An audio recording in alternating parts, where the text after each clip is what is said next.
19 heures dans la province de Tanganyika, 18 heures à Kinshasa, heure à laquelle nous vous convient à suivre cette tranche Kinshasa direct. Aujourd'hui, nous allons parler de 3 sujets très importants. Premièrement, enseignement supérieur et universitaire. Quel budget pour l'université? Quand on sait qu'on a demandé à ce qu'on suspende la vente des syllabus et aussi autre chose. Pour en parler, nous allons recevoir pour vous Antoine Kitombole, qui est professeur aussi, ancien président de la Poutine. Avec lui, nous allons un peu essayer d'en parler. Est-ce que c'est opportun, cette décision? Junior Kibawa, jeune leader du Katanga. Au Katanga, comment mettre fin à la déstabilisation des institutions dans cette province, et aussi le Tanganyika, Jimmy Kitenge pour parler l'état de droit face au droit de la défense. Vous aviez suivi tous très bien la destitution de Zoé Kabila. Déjà, dans plusieurs quartiers généraux des partis politiques ont crie à la violation de la défense du droit. Parce que nous sommes dans un état de droit, il faut certainement que le droit de la défense soit assuré. Voilà ce qui fera beaucoup plus la champagne de notre Kinshasa direct. De l'autre côté, nous avons Bédrine Kenge pour les grandes lignes. Bienvenue à vous, Bédrine. Merci. Les grandes lignes de l'actualité, c'est tout de suite.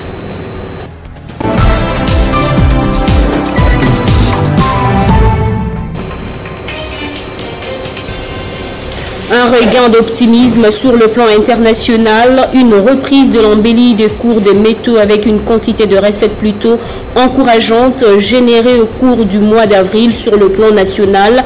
C'est le constat des membres de la conjoncture économique évoquée à l'issue de la première réunion présidée par le Premier ministre Jean-Michel Samalukonde à la primature. Après la plénière tenue ce jeudi 5 mai 2021 à l'Assemblée provinciale du Tanganyika et en chuté à la destitution du gouverneur Zoé Kabila, les dénonciations et contestations n'ont pas tari de leur cours. Les 12 députés membres du Front commun pour le Congo ont dénoncé la violation de lois de la République, du règlement intérieur de cet organe dans la procédure notamment de l'installation du bureau et de la déchéance du chef de l'exécutif. Ils en appellent à l'implication du chef de l'État en tant que garant du bon fonctionnement des institutions. En justice internationale, Dominique Ongwen, commandant de la LRA, a été condamné à 25 ans de prison par la Cour pénale internationale. Il était poursuivi pour 70 chefs d'accusation des crimes des guerres contre l'humanité commis par le groupe de Joseph Kony dans le nord de l'Ouganda entre 2002 et 2005. Ces titres et bien d'autres vous seront développés dans l'édition du soir par Gaëtan Koubabourandi. Entre-temps, Kinshasa Direct se poursuit avec Jean-David Kilo. Téléchargez les infos Télé 50 sur www.télé50.cd. Merci à vous, Bédrine Kenge, pour cette livraison. Alors, le rendez-vous est pris dans moins d'une heure. Il sera 19h dans l'Est, 19h à Kinshasa et 20h dans l'Est de la République démocratique du Congo. Tout de suite, nous allons recevoir pour vous le professeur Antoine Kitombole.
on demande à ce qu'on suspende la vente des syllabus sur toute l'étendue du territoire national, quel budget pour l'éducation de l'enseignement supérieur et universitaire? Nous allons en parler avec le professeur Kitombole. Bienvenue, professeur. Merci beaucoup. Voilà, vous êtes professeur et aussi ancien président de la Poutine. Vous donnez les cours de mathématiques à l'université de Kinshasa dans plusieurs facultés, médecine et tout ça. Et aujourd'hui, nous vous recevons ici pour parler de cette décision qui a été prise. D'abord, dans un premier temps, c'est pour qu'on suspende certainement la vente des syllabus. Comment, vous, en tant que professeur, aussi ancien président de la Poutine, avez-vous jugé ces décisions? Bon, d'abord, je me pose la question, parce que j'ai suivi, est-ce que c'était une décision ou bien une interpellation pour les dérapages de certains collègues dans les ventes des syllabus? Parce que soulever le problème de vente des syllabus revient à se poser la question sur la prise en charge d'un étudiant au niveau supérieur. Alors, dans cette prise en charge, il y a les ouvrages de référence que l'étudiant doit avoir pour bien suivre les cours. Il y a les syllabus, bien sûr. Il y a d'autres ouvrages qu'il peut consulter dans les bibliothèques. Il s'est fait malheureusement que nous n'avons pas eu de budget de fonctionnement depuis des années. Je peux dire même depuis le régime de Mobutu. Ça fait longtemps que nos bibliothèques ne sont pas ravitaillées. Par conséquent, l'étudiant est obligé de s'en tenir seulement au nom des professeurs. Et je me dis que quand les chefs de l'État interpellent comme ça, c'est que on peut se poser la question, est-ce qu'il n'y a pas un représentant au niveau de chaque établissement pour le suivi des ventes des syllabus, pour que cette vente des syllabus soit réglementée? Mais dans l'autre cas, dans l'autre situation, si l'État donnait un budget à chaque établissement, ce serait plus facile pour l'établissement. Dès le début de l'année, l'établissement met à la disposition des étudiants les syllabus de chaque cours. Mais il s'est fait pour le moment. L'État... Est-ce que la décision prise par l'État congolais, surtout avec le nouveau gouvernement Samalou Kondé, ce n'est pas des œufs prématurés? Est-ce que ça a été réfléchi, ça a été mûri pour arriver à ça? Non, dit que ça a été réfléchi, je ne sais pas comment. Il ne faut pas aussi perdre de vue que le président de la République est la personne la mieux informée. Hein? Donc même si des petits faits se passent, il est informé. Mais ce fait-là est venu s'écouler au problème de Wi-Fi qu'on doit lancer dans les établissements d'enseignement supérieur. Maintenant, parlons-en. Le Wi-Fi, c'est comme l'Internet. Et moi, pour mettre à jour mes notes, je suis chaque fois sur l'Internet. Mais tu ne peux pas consulter un livre, un ouvrage scientifique sur le net. Chaque fois que tu ouvres, tu as l'auteur et après on te demande de l'acheter. Tu ne peux pas l'ouvrir sur le net et puis commencer à le consulter. Alors, ce Wi-Fi-là va servir à quoi? C'est-à-dire que le problème important, c'est pour l'étudiant, il faut qu'il ait une bibliothèque à jour. Une bibliothèque. Il n'y a pas seulement les bibliothèques. Mais avec l'Internet ou le Wi-Fi, là, il y a des bibliothèques en ligne, peut-être. Mais moi, je suis sur l'Internet tous les jours. Comment je ne vois pas ça? Des bibliothèques en ligne. Moi, je suis mathématicien depuis plus de 50 ans. Et je suis en train de travailler presque tous les jours sur le net. Je ne vois nulle part où vous pouvez aller en ligne et commencer à consulter les livres de maths, les livres de physique, vous les consultez facilement pour pouvoir en produire un cours. Je ne vois pas. Je le fais presque tous les jours. Je vais lire par exemple un livre récent d'Alger, j'entre sur le net et j'ai l'auteur et puis directement on me dit tu dois l'acheter à tel prix. Et on m'interdit même de l'ouvrir pour le consulter à l'intérieur. Mais maintenant, ce que vous dites là, en ligne, c'est-à-dire peut-être dans les pays où c'est déjà financé par l'État, ils mettent ça c'est normal. Mais ici chez nous, comment on va le faire? Comment on va le faire pour surmonter? Et puis, il ne faut pas trop se focaliser sur les syllabus. Il y a d'autres faits plus importants que cela. Comment, dans une université, d'abord, l'université n'est pas financée. Partout au monde, tu ne peux pas trouver une université qui n'est pas financée par l'État, parce que c'est une université de l'État. Mais pour les privés, il faut que vous ayez les moyens pour prendre en charge une université. Une université, ça coûte énormément cher, parce qu'on forme des spécialistes de haut niveau. Alors ces spécialistes-là demandent des moyens pour qu'ils soient. Et puis ces spécialistes-là doivent être au même niveau que les spécialistes du monde. Donc, et puis, il faut que les parents le sachent. Si on envoie les enfants étudier, c'est pour l'amélioration des conditions de vie. Ce n'est pas pour le plaisir de le faire. Il faut que cet enfant-là ait les qualifications. Bien sûr, il y a la formation générale qui se passe aux humanités et en primaire. Mais au niveau secondaire, c'est déjà des spécialités. Donc on doit former par exemple un médecin. Comment imaginez-vous former un médecin sans laboratoire? Des trucs théoriques, ça ne marche pas.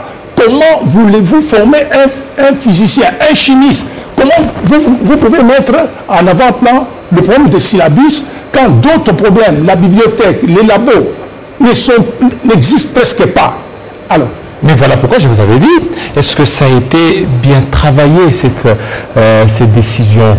Je parle beaucoup plus du ministre du secteur, le ministre de l'enseignement supérieur et universitaire. Est-ce que, avant que le chef de l'État ne prenne cette décision, c'est que c'est le ministre qui lui aurait aussi proposé certaines pistes-là. Est-ce qu'aujourd'hui, la décision prise par le gouvernement Samalou Condé, c'est une décision qui peut tenir?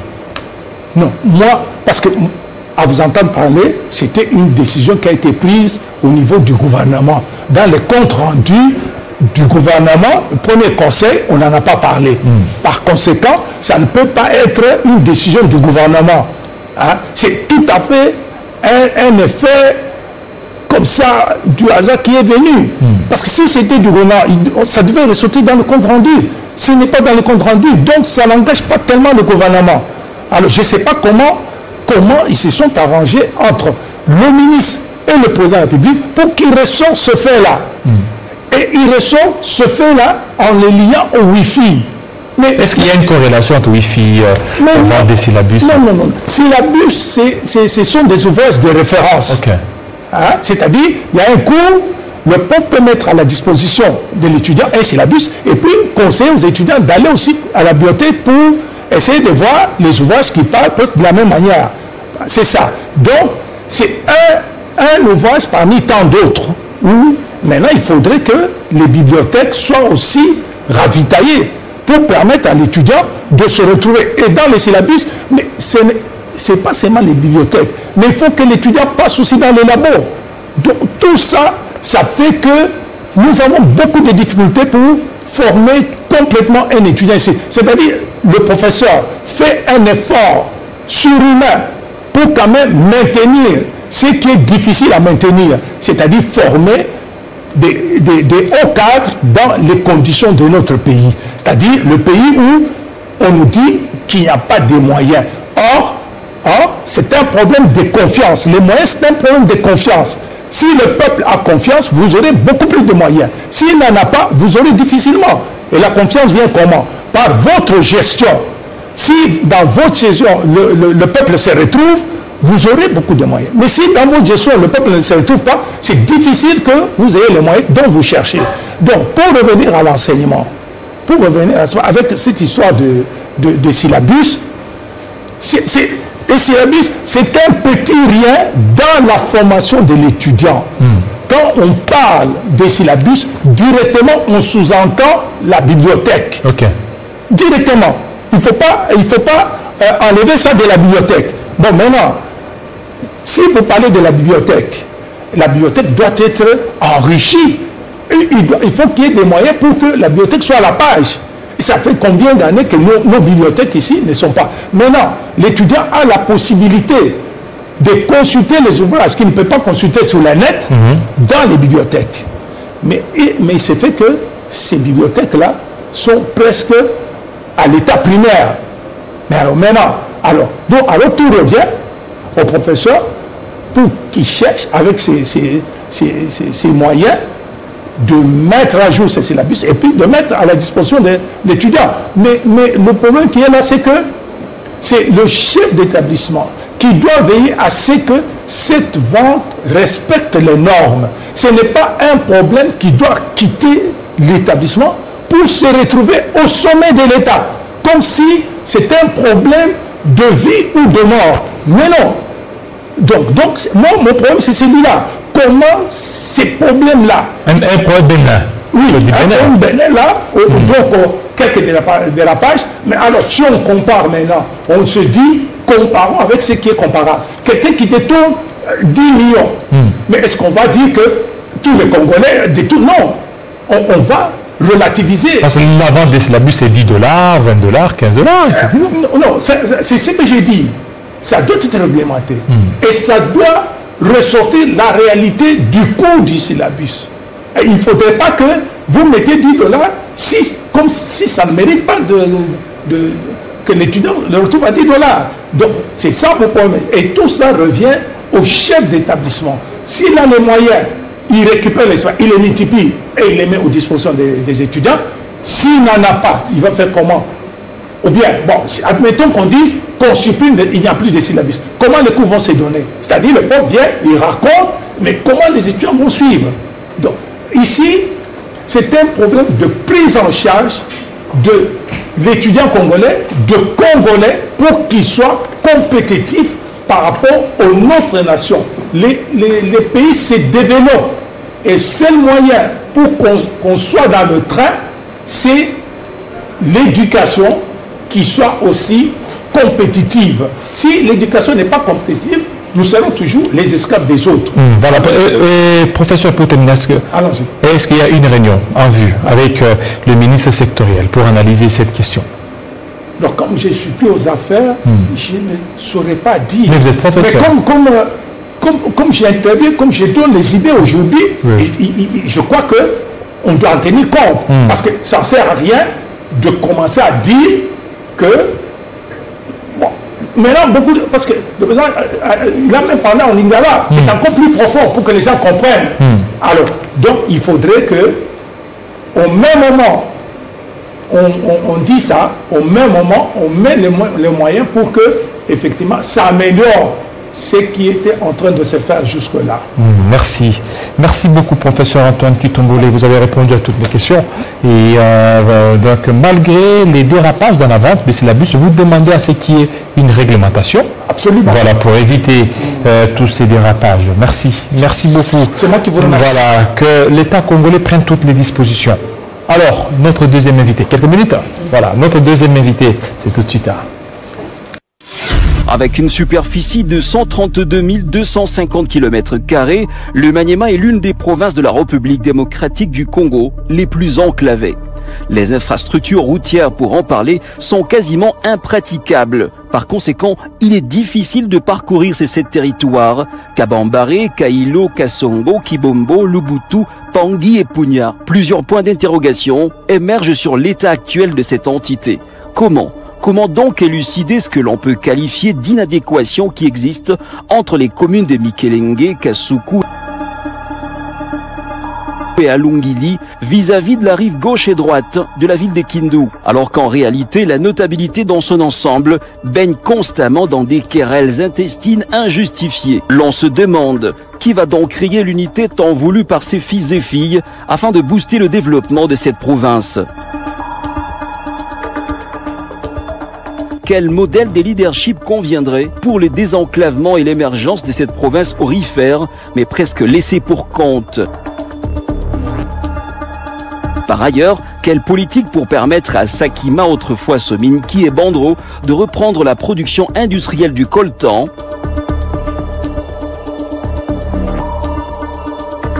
de la cassitérite et de l'or, qui favoriserait la création d'emplois au bénéfice de la jeunesse du Maniema? Des questions et encore des questions qui seront abordées dans Focus de ce dimanche.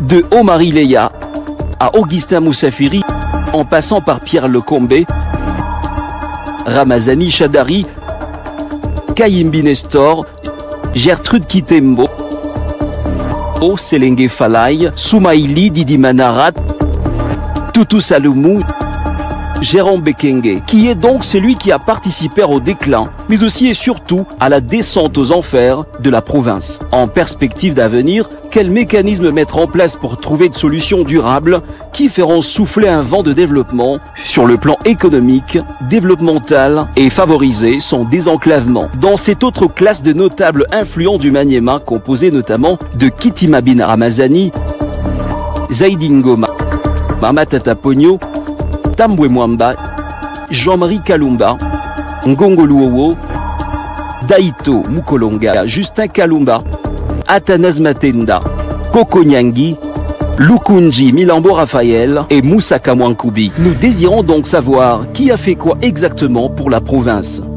Bref, c'est tous les aspects de la province du Maniema dans son ensemble qui seront décortiqués de fond en comble dans Focus, une tribune des vérités sur table animée par JMK Jean-Marie Kassamba. Un rendez-vous à prendre pour ce dimanche 9 mai 2021 sur Télé 50 et rien que sur Télé 50.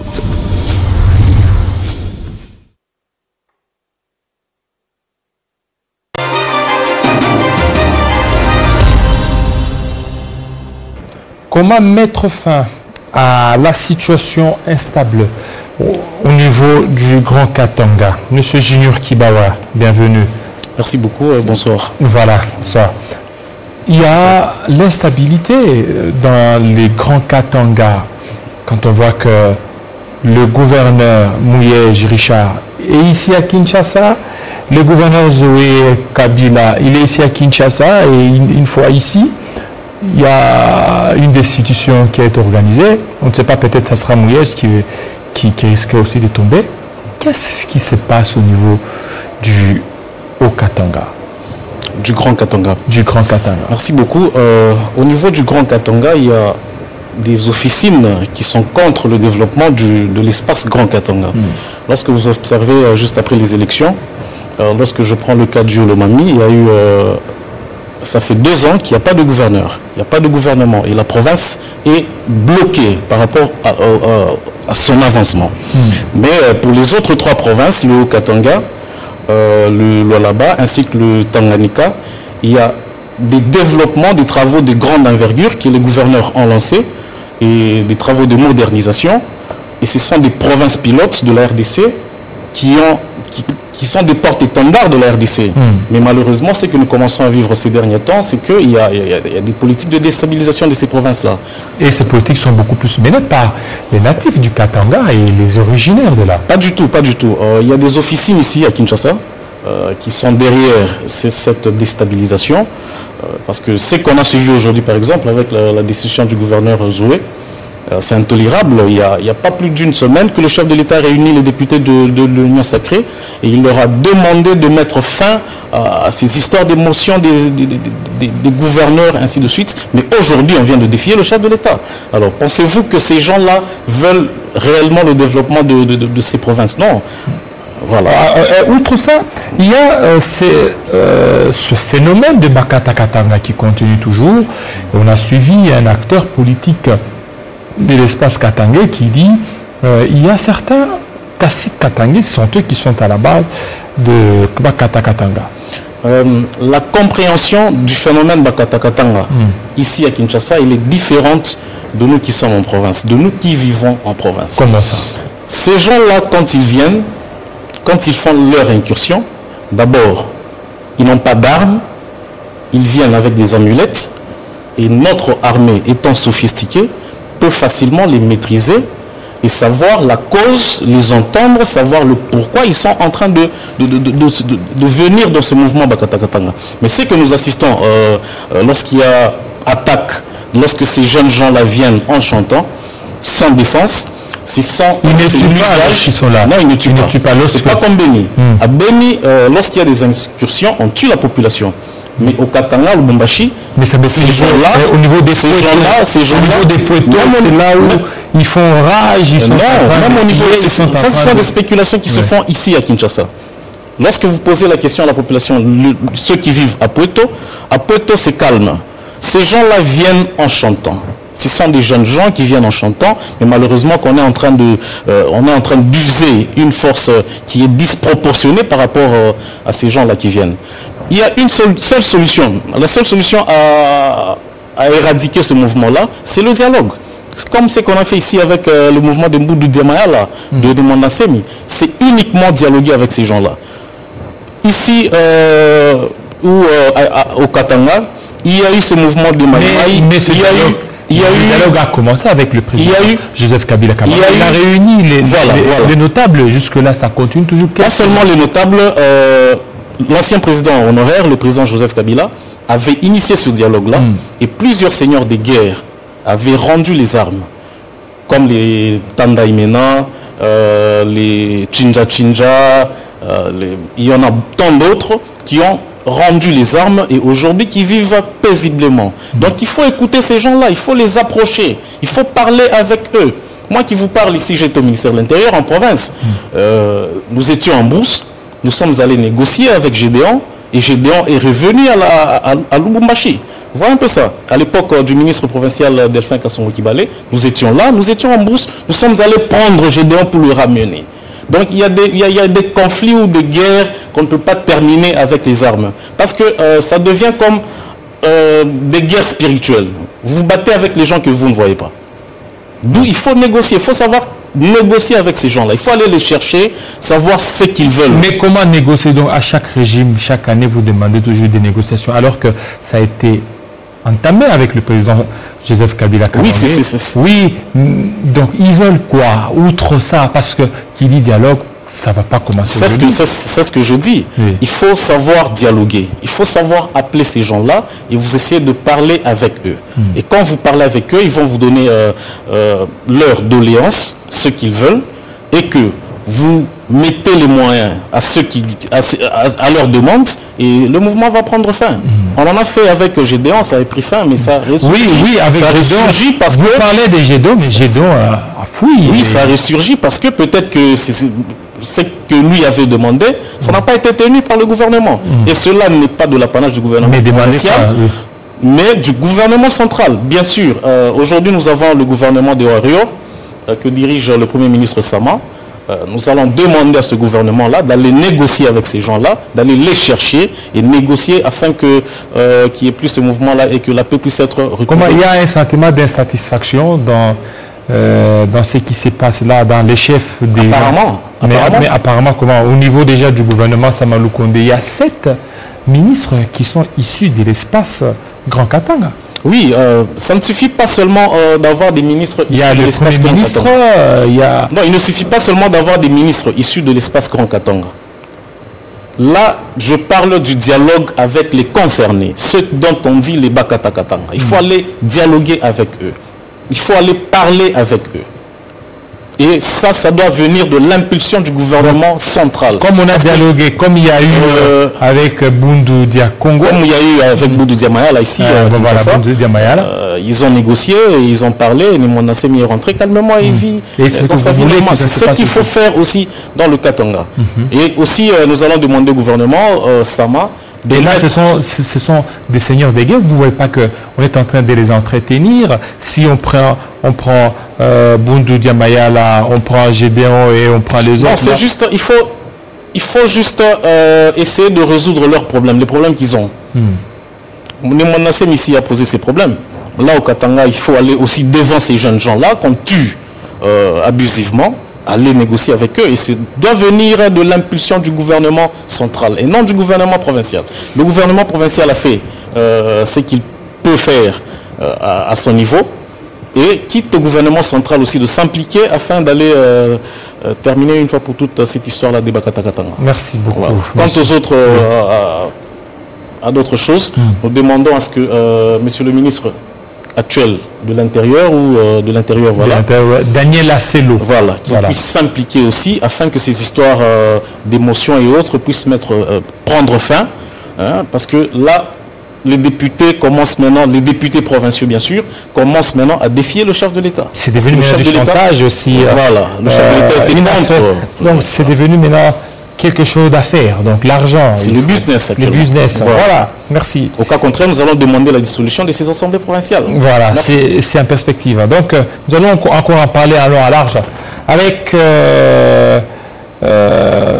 Jimmy Kitenge, Tanganyika, l'état de droit face au droit de la défense. Avec une superficie de 132 250 km², le Maniema est l'une des provinces de la République démocratique du Congo les plus enclavées.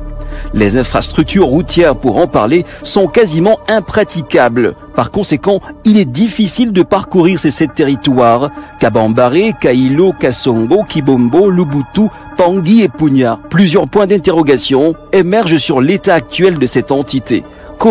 Comment donc élucider ce que l'on peut qualifier d'inadéquation qui existe entre les communes de Mikelenge, Kasuku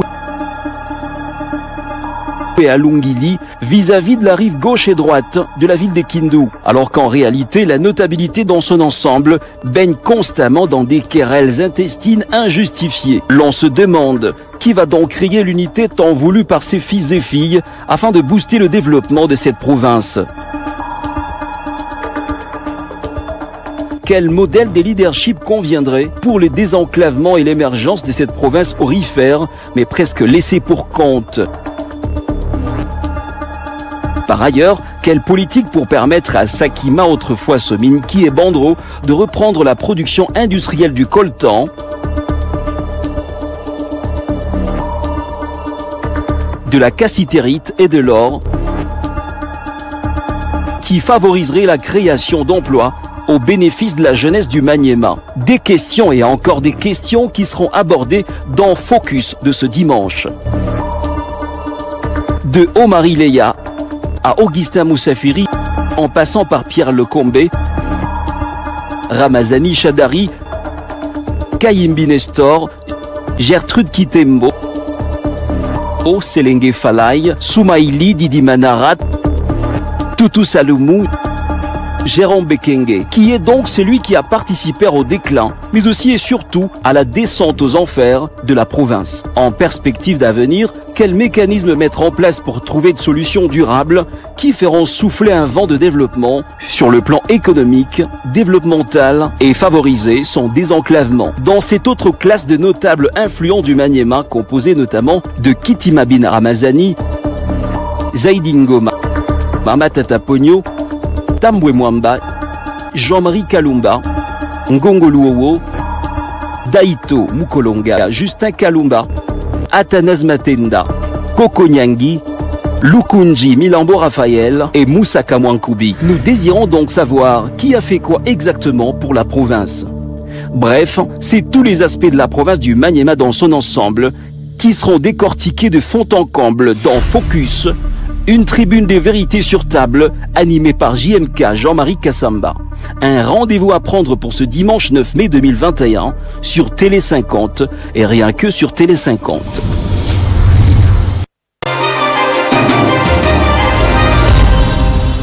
Jimmy Kitenge, bienvenue Monsieur Jim.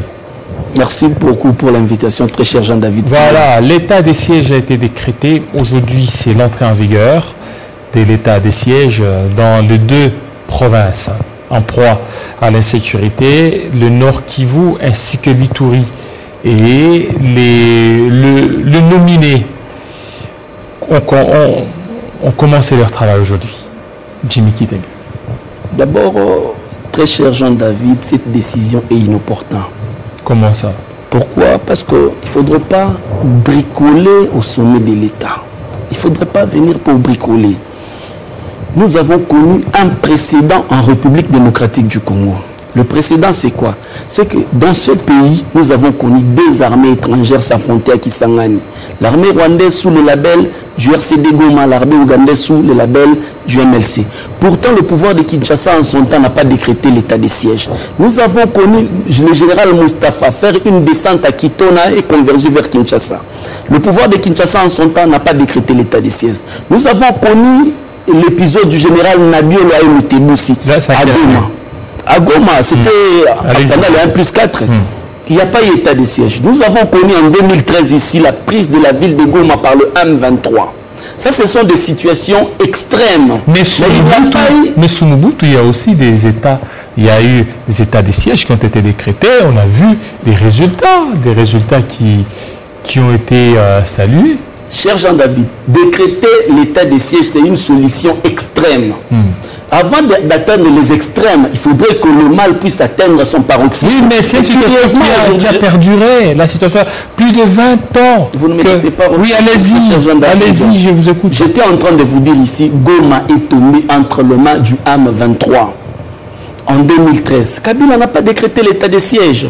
L'état de siège sont des solutions extrêmes. Ça, ce sont des précédents pires que ceux que nous sommes en train de vivre aujourd'hui. Je rappelle aux Congolais qu'à un moment donné, nous avons vécu ici à Kinshasa pour appeler Goma, il fallait mettre le code du Rwanda. Ça veut dire que la balkanisation était effective. Mais on a quand même déployé des solutions pour contenir la situation et ne pas décréter l'état de siège. Ça, c'est le premier volet. Il faut atteindre d'abord les extrêmes. Jusque-là, moi, j'estime, à mon humble point de vue, que nous n'avons pas atteint les extrêmes parce qu'avant, on avait atteint les extrêmes, on n'a pas pris des décisions comme ça. Deuxièmement, on n'a pas bricolé plutôt de décisions comme ça. Deuxièmement, l'impact économique de cet état de siège. Un gouvernement sérieux, crédible, responsable et redevable devant son peuple devait d'abord commencer à faire l'évaluation de l'état d'urgence sanitaire sur le plan économique. On nous a donné une évaluation sur le plan sanitaire, mais sur le plan économique, on n'a jamais fait cette évaluation. Cet état d'urgence sanitaire a pratiquement donné un coup fatal à notre économie. Je vous donne des preuves. L'hôtel Invest de la RTNC a fermé ses portes. C'est depuis l'état d'urgence sanitaire. Plusieurs tenanciers des boîtes de nuit et des bars, ils ont fermé. L'économie a souffert.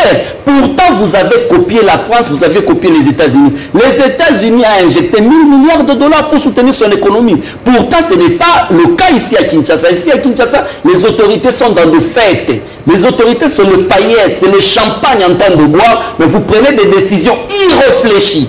Pire encore, cher Jean-David, le troisième volet de cet état de siège, pourquoi est-ce que je suis en train de juger cette décision inopportune, c'est les libertés individuelles.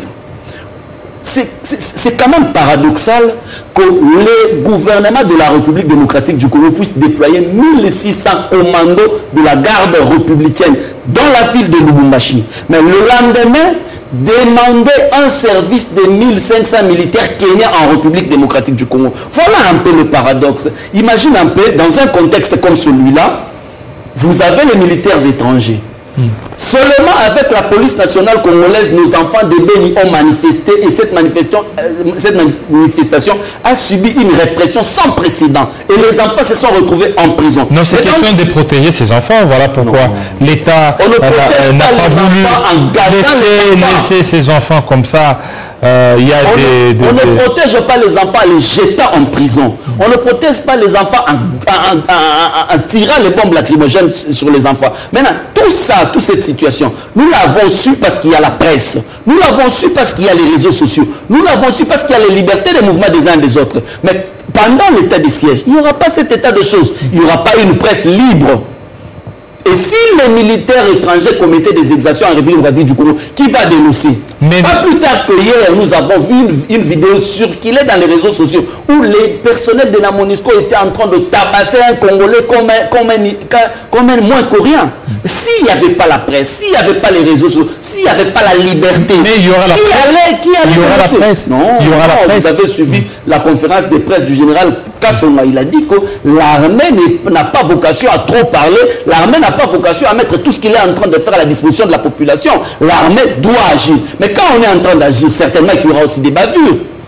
L'armée, la police, ce ne sont pas des saints. Mais qui vont dénoncer ça? Mais sachant que nous avons aussi l'armée étrangère à nos côtés, qui vont dénoncer? C'est comme si on mettait nos amis de Béni dans une prison à ciel ouvert. Et c'est une décision qui devait être mûrie et bien réfléchie. Moi, je pense qu'aujourd'hui, Kinshasa, quand vous voulez accéder au niveau où vous êtes candidat président de la République, vous êtes candidat député national, vous êtes candidat gouverneur, vous êtes candidat député provincial, vous devez d'abord évaluer la grandeur des charges qui vous attendent et projeter des solutions avant de briguer ce poste. Mais je constate malheureusement que nos amis de l'UDPS, Ils ont pratiquement passé 38 ans au lieu de faire l'évaluation réelle de la situation, mais ils étaient en train de faire l'école buissonnière. La preuve de là, on nous offre un spectacle de stage professionnel au sommet de l'État. Et ça, c'est très dangereux. Dans 30 jours, vous aurez des résultats, parce qu'on a suivi le point de presse de l'armée,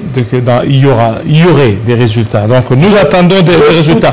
Je soutiens notre armée. Je soutiens les forces armées de la République démocratique du Congo. Encore qu'il faut nous éclaircir sur quel est le général qu'on a affecté à Goma et quel est le général qu'on a affecté à Mituri. Parce que ce qu'on a lié à la RTNC et ce qui est sorti dans les ordonnances, c'est pratiquement différent.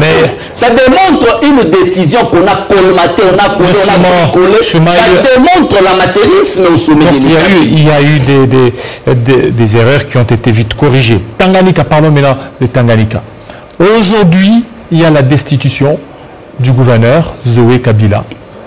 Et déjà, on a vu des réactions qui fusent de partout, comme celle de Claudel Lubaya, qui parle, qui dit qu'il y a une décision qui n'a pas respecté le droit de la défense. Et vous, en tant qu'analyste politique, qu'est-ce que vous dites par rapport à ces destitutions? Avant de parler de Tanganyika, vous venez de me dire tout à l'heure ici, il y a eu des erreurs qui ont été corrigées. Je suis d'accord. Nous étions avec vous sur le plateau, avec l'affaire du gouvernement où la personne censée signer le programme du gouvernement, ce n'était pas celui qui l'a fait. Vous m'avez dit qu'il y avait erreur, on a corrigé. Finalement, c'est quelle administration finalement? C'est quelle administration? Comment est-ce que nous devons mettre toutes les saletés de nos institutions sur la place publique? Faites les choses d'une manière professionnelle, s'il vous plaît. Allez-y au niveau de Tanganyika. Au niveau de Tanganyika, très cher Jean-David, je vous avais dit l'autre fois ici qu'il y avait une politique mise en place par Kinshasa pour déstabiliser les grands Katanga. Les gens ne m'ont pas cru. Aujourd'hui, pendant qu'on est en train de discuter avec vous, Moulège est à Kinshasa. Pourtant, gouverneur de province élu, il est à Kinshasa. Zoé Kabila a été convoqué ici à Kinshasa. Il est venu, un grand monsieur respectueux des valeurs de la République et des textes. Il est venu à Kinshasa. Mais on ne lui a jamais dit les raisons pour lesquelles on l'a appelé ici. On l'a cloué ici. Et on ne lui donne même pas l'opportunité d'aller là-bas pour répondre ou encore répondre des accusations qui pèsent sur lui. Voilà un peu ce que je suis en train de déplorer tous les jours, l'inconscience des élus katangais. Aujourd'hui, le Katangais a une étiquette. Les élus katangais sont étiquetés. Ils ont un prix. C'est comme si c'était des objets dans un magasin. Le prix est connu, c'est $2000. C'est une honte. Comment $2000? Oui, évidemment. Sur base de quoi vous dites? Sur base de documents. Comment est-ce qu'on peut signer un document, mettre son numéro de téléphone, mettre sa signature? C'est une honte. Moi, en tant que Katangais, j'ai honte pour mes élus, cher frère Jean-David. Imaginez un peu, il y a à peine quelques jours, à la Cité de l'Union africaine, mais il y a des le président de la République réunit les députés. Il est en train d'interpeller les députés à produire des lois qui vont protéger les gouverneurs, qui vont stabiliser les gouvernements provinciaux. Quelques jours après, c'est l'Union sacrée, sa plateforme politique, qui va déstabiliser pratiquement un des meilleurs gouverneurs. Le bilan de Zoé Kabila sera mis à l'actif du président Félix Tshisekedi. Mais c'est son propre mouvement politique, c'est son propre... c'est l'Union sacrée qui décide. Mais c'est un vent qui n'a pas commencé qu'au niveau des Tanganyika, c'est presque partout. Non, c'est un vent qui a porté presque beaucoup de gouverneurs et tous les gouverneurs sont en train de partir. En fait, c'est la conséquence d'avoir un personnel politique dont 90% sont des gens qui font de la transhumance et de le vagabondage politique. Conséquence, c'est que nous allons passer le temps à nous tirailler au lieu de faire ce qui est important. La preuve, on a déstabilisé la Cour constitutionnelle. Même Mbata a décrié la manière dont M. Kalouba, que je respecte bien, a été élu président de la Cour constitutionnelle. Même Mbata a décrié. On a déstabilisé la Cour constitutionnelle, on déstabilise le gouvernement Ilunga Kamba. On déstabilise l'Assemblée nationale. On déstabilise le Sénat. On élargit cette déstabilisation dans le gouvernement provincial. Ça veut dire qu'aujourd'hui, il faut conclure que l'IDPS n'était pas préparé pour diriger le pays. L'IDPS est en train de bricoler. L'IDPS est en train d'apprendre au sommet de l'État. Malheureusement, tous ces gens de l'Union sacrée... Tous ceux qui sont tombés, ils ne sont pas... En fait, tous ceux qui sont là, ils ne sont pas de l'IDPS. Il y a ceux qui sont du PPRD et ceux qui sont d'ailleurs. Non, malheureusement, qui ont signé pour la pétition, pour la déchéance, la destitution de certains gouverneurs. Je suis un professeur ici qui m'a précédé, le professeur Kitombole que je salue. Vous savez, nous devons donner de la valeur à nos études et aux scientifiques. Quand celui qui pilote cette machine de l'union sacrée est déficitaire sur le plan intellectuel, n'a même pas un petit diplôme de graduat, comment voulez-vous que nous puissions avoir des résultats? Comment voulez-vous que nous puissions avoir des résultats? Cette machine, voilà un peu la difficulté. Voilà un peu la difficulté. Quand on est encore étudiant, en train d'étudier, et qu'on doit piloter les institutions, il y a un problème. Il y a un problème. C'est pourquoi nous devons valoriser le scientifique au Congolais. Nous devons valoriser les études. Nous devons pousser nos enfants à aller étudier. Sinon, il y aura des problèmes. Sinon, il y aura des problèmes de gestion comme nous sommes en train de vivre aujourd'hui. Zoé Kabila, un des meilleurs gouverneurs. Zoé Kabila, les résultats sont palpables. Mais il y a des greffes. Il y a des greffes qui lui ont été reprochées. Comme quoi? Incompétence. Voilà, incompétence. Si Zoé Kabila est incompétent. Et lui, il est là par rapport à il ne veut pas s'exprimer devant les députés nationaux, les députés provinciaux. Il y a beaucoup de griefs qui ont été... Il y a aussi problème de détournement des fonds. Ceux qui s'expriment partout, dans toute la ville et tous les jours, en fin de compte, quand il faut réaliser ce qu'ils ont promis, ce sont des arrestations qui s'en suivent. Mais Zoé Kabila qui ne parle pas, il vous donne des résultats. On reproche à Zoé Kabila l'incompétence. Si Zoé Kabila est incompétent, alors il faut trouver un autre terme pour ce pouvoir de Kinshasa. Parce que Zoé Kabila a quand même des réalisations. Il faut trouver un autre terme pour le pouvoir de Kinshasa. Parce que plus incompétent que le pouvoir de Kinshasa, jusque-là, ça n'existe pas. Ce que nous sommes en train de vivre, c'est une situation chaotique. Le pays ne vit plus. L'économie est par terre. Les prix des denrées a explosé. Rien ne marche en République démocratique du Congo. Mais il y a la guerre. Il y a la situation des guerres et cette situation. Il n'y a pas la situation. Et cette situation dans l'est de la RDC. Ça demande. Voilà, vous avez dit, c'est du terrorisme. Oui. Ce terrorisme-là, presque au niveau international, ça déstabilise. Aujourd'hui, regardez la Libye. La Libye est déstabilisée par le terrorisme. Et tout ça, donc c'est aussi une excuse pour... La guerre, nous en avons vécu avec Kabila. Kabila a été victime de la guerre. Ça n'a pas empêché à Kabila de développer la ville de Goma. Ça n'a pas empêché à Kabila de vous construire des routes. Ça n'a pas empêché à Kabila de donner un professeur d'université de 50 à 2000 $. Ça n'a pas empêché à Kabila de faire tout ça. Donc aujourd'hui, ce n'est pas un ennemi qu'on maîtrise, un ennemi qu'on peut signaler ou localiser quelque part avec autant de nombre de troupes. Ce sont des gens qui frappent d'une manière sporadique et puis ils fuient. Donc on n'a pas réuni autant de matériel militaire. C'est plutôt l'intellectuel. C'est la tête qui doit fonctionner pour donner des solutions. Mais ça ne vous empêche pas à développer la nation. Un pays qui est asphyxié sur le plan économique. Mais imaginez un peu, vous faites payer les mêmes populations pauvres cette histoire qu'on appelle RAM. Vous faites payer encore quelques dollars au-dessus de ce que nous payons comme impôt pour acheter de crédit. Mais aujourd'hui, il y aura des Wi-Fi gratuitement. Il y aura aussi des téléphones, même si on vous vole les téléphones, vous allez rapidement récupérer les téléphones. Cette histoire, c'est ça l'avantage. Le professeur qui tombe venait de balayer cette histoire du revers de la main. Ça n'a pas de sens. Ça n'a pas de sens. Quand vous donnez le Wi-Fi aux étudiants, vous devez nous prendre de l'argent. Est-ce que moi je suis étudiant? Je ne suis plus étudiant. Je n'irai pas à l'IPEN, à l'ISTA, à l'IBTP pour bénéficier de ce Wi-Fi. Mais pourquoi est-ce qu'on doit... Mais cette histoire RAM, ça a commencé, c'est sous Matata Pogno que ce décret a été signé. C'est sous Matata Pogno que le décret a été signé. Et a été mis dans l'application. Matata Pogno est parti, ça fait combien de temps? Non, mais la loi quand Matata Pogno a pris un décret, mais on a estimé qu'il n'y avait pas encore opportunité d'appliquer ça. Pourquoi vous précipitez pour appliquer ça?